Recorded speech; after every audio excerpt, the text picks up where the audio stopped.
Hey, it's Tony Brueski, and this is our week in review over the weekend, taking a look back at some of the most compelling conversations and stories that we've covered for you of the last week. Brand new episodes back Monday morning, bright and early, 5 a.m.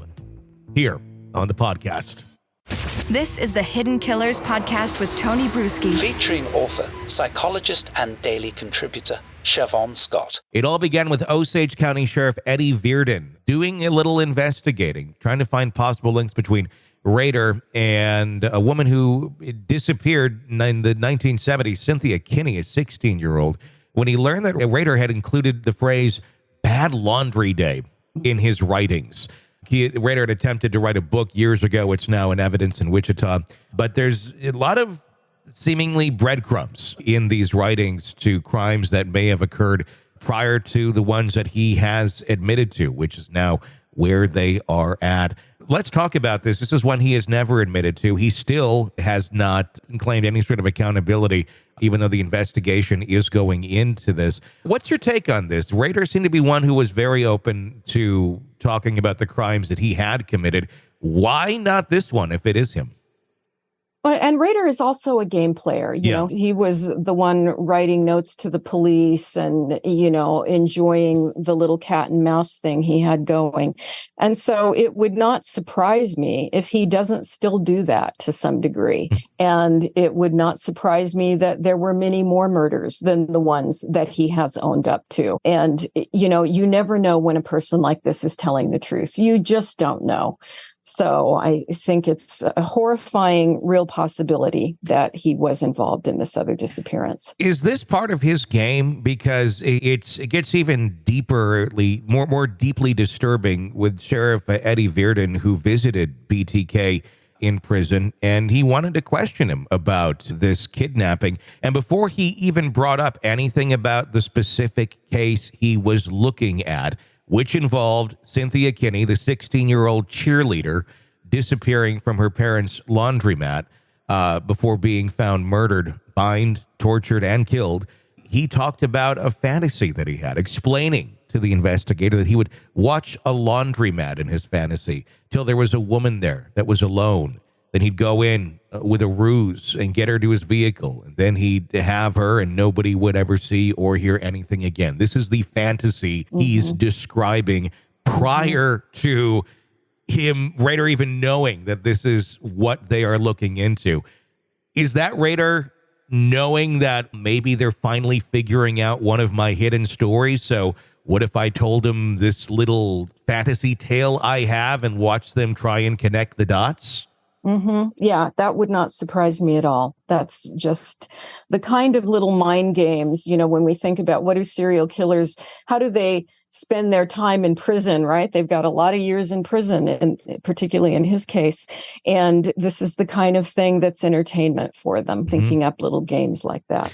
And he's a 78-year-old man. His daughter, Carrie, has said that he's getting old. He's a shell of what he used to be. He's frail, probably some senile things going on in that. How does that affect, especially the aging process and just deteriorating over time? How do we see that affect serial killers and people that have these sort of minds in terms of revealing any of their past crimes? Does that ever happen? Or do some of those things just, slowly fade away with them, never to be heard of again? That is something I don't believe I have ever seen any research on. Dementia in the serial killer. Wouldn't that be an interesting study? Yeah. Do they age differently? Do they disclose more? We certainly have not seen that happening yet. I'm just thinking about the Golden State Killer, who's also up there in age and was just recently incarcerated. And he does not seem to be disclosing anything. Yeah. So this would be really an interesting thing to research if we had enough of them who lived long enough in a way that we could go in and, do some evaluations. I don't have that information, but it's a really good question. It's a fascinating thing to think about, and probably also to observe as Rader ages, and as I'm sure probably to his death and past his death, we will be inquiring about cases that may be connected to him. How often is it that someone like this, who had a track record that we know of, at least 10 murders, all pretty much the same thing. Bind, torture, kill. There was never a sexual assault. He did admit that, he got sexually aroused by this and did pleasure himself at the scene of the crimes, but he never raped anyone. Out of character, and how likely is it that Rader would be connected to, or would be the culprit in another one that he is connected to at this moment in time, or suspected of, 22-year-old Shauna Beth Garber, whose body was discovered in 1990. Autopsy revealed that she had been raped, strangled, and restrained with bindings about 2 months before her body was found in McDonald County, Missouri. So some of the signs of BTK, the bind, the torturing, the raping, not part of his MO. Is that likely Dennis Rader murder, or is it not? Did he decide to change something up, if you will, as horrible as that is? Exactly. I would never say never. Yeah. And we just don't have enough information. It certainly is a could be, because sometimes there's this really rigid MO that is followed basically to the letter every time. But other times it varies. Weapons may vary. The Golden State Killer used guns. Sometimes he bludgeoned people. Sometimes he murdered them. Sometimes he didn't. So I don't think we can ever say it always has to be a certain way. It can certainly change depending on other circumstances. When we talk about the trophies or items that sometimes these people will bring back with them for sexual pleasure, usually have them somewhat readily available in secret places to themselves. What about this with Rader? What they were just dug up last week in his Park City former property, deep in the ground. These would not have been readily available souvenirs for him to go and grab and use in his sadistic ways. These were deep underground. They would have been deep underground when the house and the shed were there. There would have been a shed over them, technically. So they're more like time capsules, if you will, that he was storing down. What is that? If those are things he's not able to readily dig up and use for his own sadistic fantasies, why the time capsules? I think there's this weird phenomenon of, after a murder, the perpetrator often has this sense of, I have kept a part of the victim's soul with me. We've bonded forever.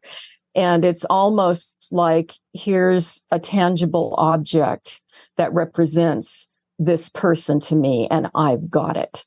And so even if it's not something that they take out and use, which most of them do for masturbation, it's that knowledge that I've got some part of you still with me. Creepy, supernatural, and creepy. Yeah.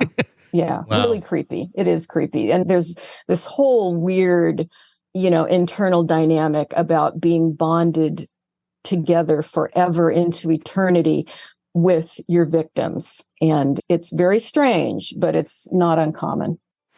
You're locked into the Hidden Killers podcast. Want more? Start binging on all of our true crime podcasts right now through Apple Podcasts, and get an ad-free experience when you sign up to be a True Crime Today Premium Plus member, exclusively on Apple Podcasts. More of the Hidden Killers podcast, dropping soon. Press subscribe now.